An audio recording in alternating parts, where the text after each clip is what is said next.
Well, Tony, you mentioned 7 buildings were impacted. I want to point you towards the one that's directly next to the one that was impacted. You see that brick building? Well, when you look at it from a certain angle, it's actually tilted, and the fire chief told us that that building was at severe risk of collapsing when they were doing this rescue. Thankfully, it did not. Now, we spoke with one person who was inside there. He said he was in his bed, and when this explosion happened, he was thrown from that bed.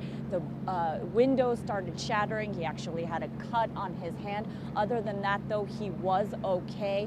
But he said initially he had no idea what happened. He didn't know if there was a plane crash or if a car smacked into the building. He had no idea, he said, and then he looked outside and saw smoke and fire and knew it was much worse than what he thought. Now, coming up, we're going to bring you that interview with him as well as much more right from this scene.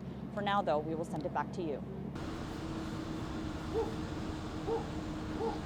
Honestly, Eric, once you get a very close look at that damage and the wreckage, you really can't help but be astounded. Now, what's happening behind me right now, you can see construction crews.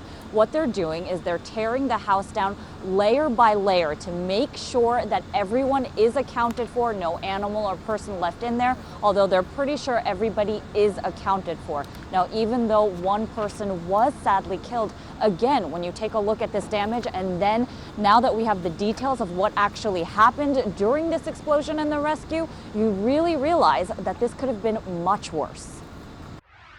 Alarms going off, the cars is being messed up. A lot of people's bodies is bleeding really profusely. It's just very bad. A terrifying morning on Magnolia Avenue after the duplex on 1035 exploded. The gas explosion happened around 8 this morning as 16 people, including kids, were inside. Out of that group, a man in his 20s was killed. Almost everyone was on the second floor when this happened.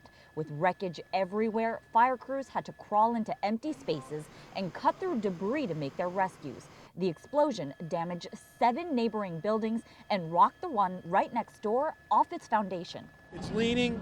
If that building went one way, this top part would have came down and it would have landed on the main collapsed building. Drayton Rambert lives there and managed to make it out with just this cut on his hand.